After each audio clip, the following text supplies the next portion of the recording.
Bukele versus Wola, El Salvador en medio. Esta es otra videocolumna bajo el esquema de Escudo de las Américas. El pasado 14 de julio surgió un debate en X que movió conciencias y taladró mentes. Hasta ese momento, muy pocos sabían el tipo de democracia que definen al menos a 80 países del mundo. Países que tienen un sistema similar o igual a una reelección. Pero aunque esos países tienen algo en común, su constitución de reelección no es la misma. Su definición de poder y la aceptación de ambas cosas tampoco es mayoritaria en el ciudadano común. Son regímenes establecidos y en apariencia funcionan.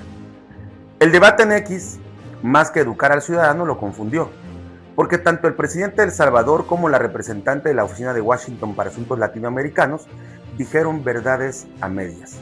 Lo peor del caso es que este entuerto no activó el aparato oficial de comunicación de ambas instituciones, considerando que más allá de una discusión diplomática, le deben dar una explicación bien ponderada al mundo y a su gente.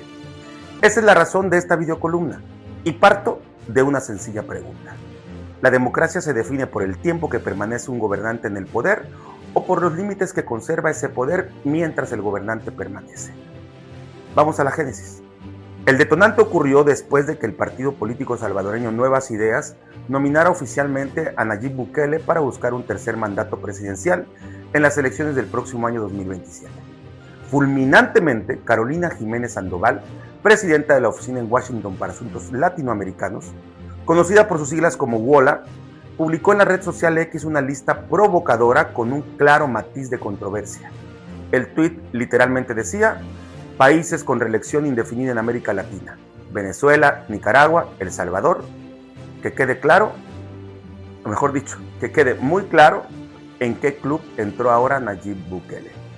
Esta última frase distingue la intención de Carolina Jiménez, porque no hay que ser erudito para entender que al precisar que quede muy claro en qué club entra ahora Nayib Bukele, su señalamiento no era para juzgar la Constitución de El Salvador, y tampoco para la determinación de Nuevas Ideas de elegir nuevamente a Bukele. Esa frase define todo el debate y por ende la casi inmediata respuesta presidencial. Bukele hace una analogía y colocó sobre la mesa 18 países: Canadá, Reino Unido, Alemania, Australia, Nueva Zelanda, Italia, Japón y otras democracias consolidadas cuyos jefes de gobierno pueden mantenerse mientras sigan ganando elecciones o conservando la confianza parlamentaria. Usando la misma estrategia, Bukele remató con una frase diseñada para pulverizar el golpe que Carolina Jiménez asestó en su frase final. Bukele escribió: pero la idea es que suene mal. En cuestión de horas, el debate ya tenía vencedores, obviamente emocionales. Para los críticos, Carolina había demostrado que El Salvador ingresaba al club autoritario con Bukele. Para los seguidores de Bukele, el presidente había exhibido la manipulación mediática de la representante de una organización internacional. En esta controversia no voy a usar a juicios del poder, a esta videocolumna, para repartir aplausos ni otorgar trofeos. Voy a poner las cartas sobre la mesa. Carolina Jiménez dijo una verdad técnicamente estrecha y evidentemente quiso provocar una condena políticamente inmensa para Nayib Bukele. Su lista no es falsa. No es falsa dentro del marco que ella eligió y que ella eligió para juzgar con sesgo. Señaló entre líneas y sin diplomacia: en los sistemas presidenciales latinoamericanos, El Salvador se incorporó a Venezuela y Nicaragua, entre los países que permiten la reelección presidencial indefinida. Pero el dato no prueba por sí mismo que los tres países sean políticamente iguales. Ahí está la verdad a medias. Una norma compartida no convierte automáticamente a tres países en un mismo tipo de régimen. Si la reforma constitucional de El Salvador fue aprobada y ratificada por la Asamblea Legislativa el 31 de julio de 2025 con 57 votos, ¿por qué Carolina Jiménez no dijo nada en esa fecha? En esa misma reforma, la Asamblea extendió el periodo presidencial de 5 a 6 años, eliminó la segunda vuelta electoral en caso de empate técnico y sincronizó las elecciones para 2027. Este es el dato legal, pero la interpretación política del poder en la comparación de Carolina Jiménez no es igual de forma y fondo. tener reelección indefinida no demuestra que exista el mismo nivel de competencia electoral, el mismo respaldo ciudadano, la misma situación económica, la misma política de seguridad, ni la misma relación gobierno y sociedad. Refiriéndome específicamente a la comparación de Carolina entre Venezuela, Nicaragua y El Salvador. Ahí está la manipulación con la narrativa de Carolina.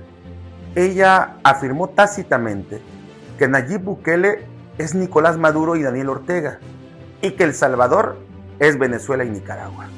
Los colocó en la misma vitrina y abrió el hilo en X.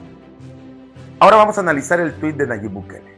Él también utilizó una verdad incompleta, quizá con la misma analogía tácita que utilizó Carolina Jiménez. Es cierto que en numerosas democracias desarrolladas no existe un límite personal fijo para quien ocupa la jefatura del gobierno. Sin embargo, es importante observar que Alemania, Canadá, Reino Unido, Italia o Japón no funcionan como El Salvador.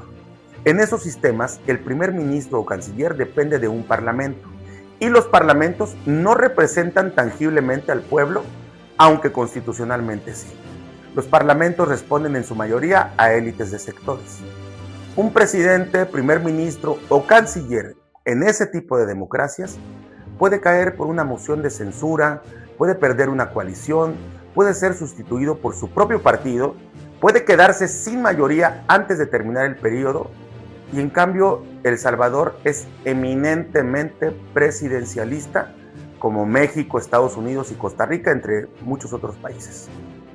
El ciudadano elige directamente a una persona que concentra la jefatura del Estado y la jefatura del gobierno durante un mandato fijo.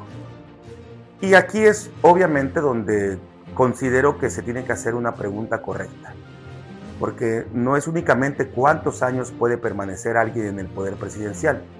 La pregunta debe ser, ¿qué mecanismos pueden detenerlo, vigilarlo, sustituirlo o corregirlo mientras permanece?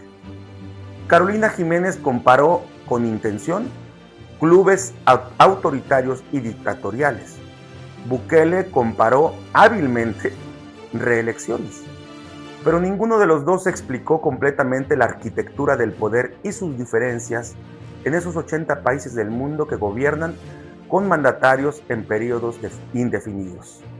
Ahora bien, es trascendente fijar la vista en un detalle que convierte a El Salvador en un fenómeno latinoamericano: el respaldo popular de Nayib Bukele. Aquí no estoy hablando de una invención propagandística pagada con encuestas de opinión, ni sondeos de empresas encuestadoras que otorgan resultados que dicta el que paga. Nayib Bukele en 2024 obtuvo cerca del 85% del voto presidencial, y las mediciones posteriores continúan mostrando niveles extraordinariamente altos de aprobación con más del 90%. Todo bajo el escrutinio y observación de países y organismos internacionales, no solo por encuestadores locales. La razón de la popularidad está a la vista. El Salvador vivió una transformación radical de su seguridad, y hoy por hoy, el salvadoreño camina tranquilo por sus calles y su economía sigue en crecimiento.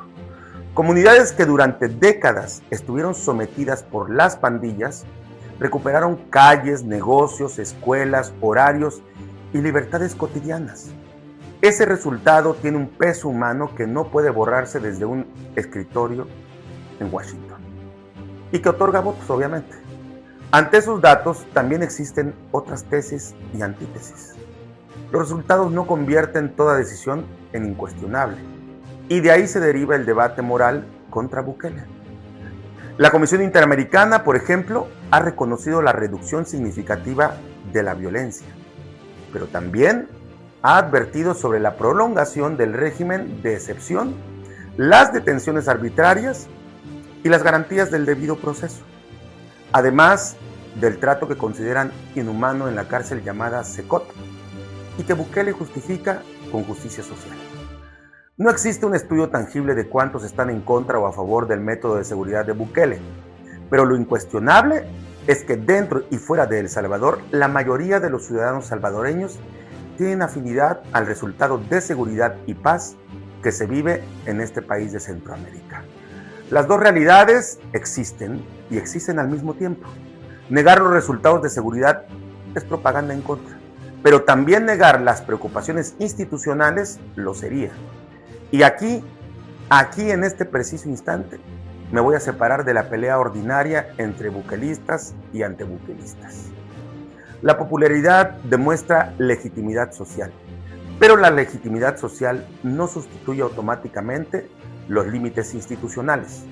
La democracia no solo se trata de elegir a los gobernantes mediante el voto, sino también de mantener controles eficaces para evitar que haya un abuso.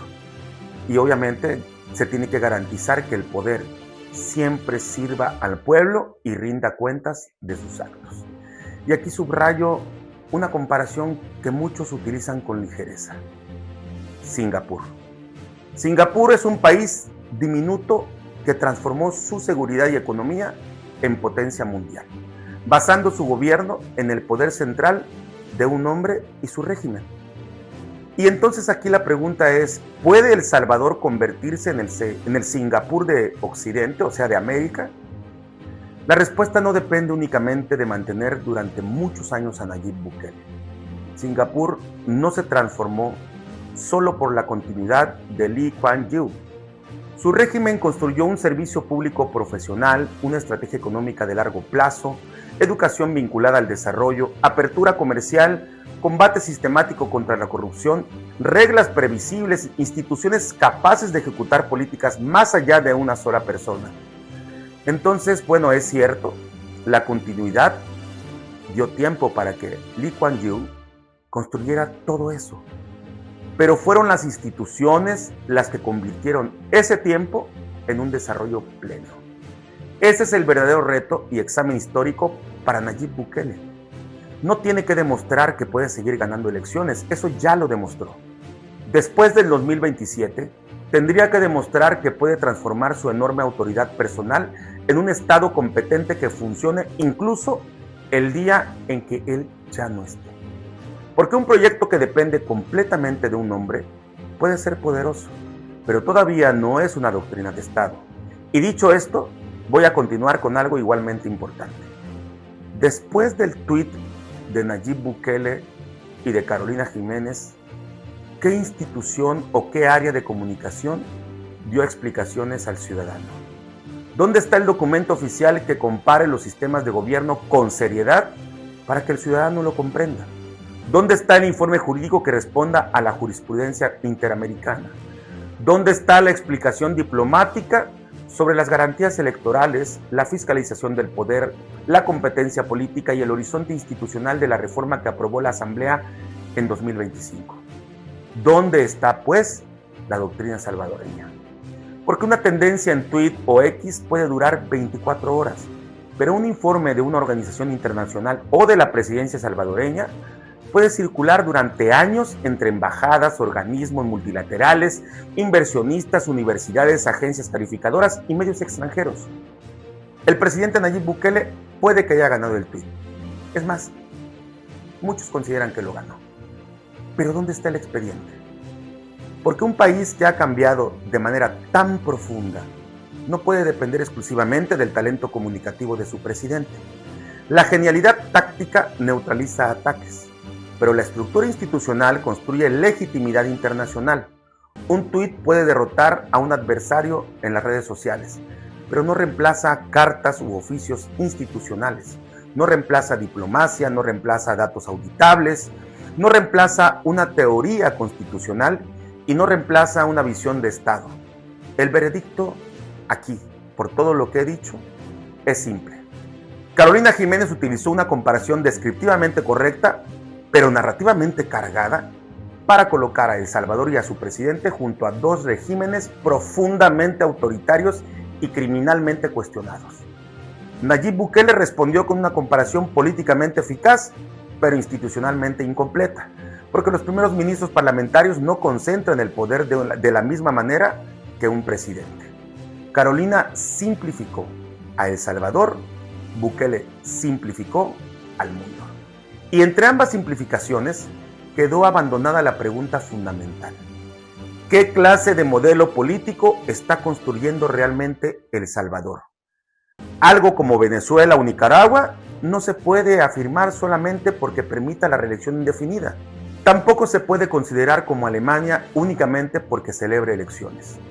El Salvador realmente es un experimento político propio, con resultados de seguridad extraordinarios, con respaldo popular real, con una conducción política altamente centralizada y con la obligación histórica de demostrar que la continuidad servirá para institucionalizar el progreso y no para personalizar indefinidamente al Estado. La pregunta final no es si Bukele puede volver a ganar. Su fortaleza electoral actualmente indica que puede ganar cualquier tipo de elección y en cualquier periodo. La pregunta que debe interesar al continente y a los salvadoreños es: ¿la continuidad está al servicio del proyecto nacional o llegará el momento en que el proyecto nacional quede al servicio de la continuidad? La historia no absolverá ni condenará a El Salvador por un tuit. Lo juzgará por algo mucho más severo. Si la seguridad se convirtió en justicia, si la popularidad se convirtió en instituciones, si el liderazgo de Bukele se convirtió en Estado y si el poder que hoy parece invencible fue capaz de construir un país que mañana no dependa de un solo hombre. Esto es Juicios del Poder con Jonathan Estrada Internacional para Escudo de las Américas desde El Salvador. Aquí analizamos el poder sin permiso.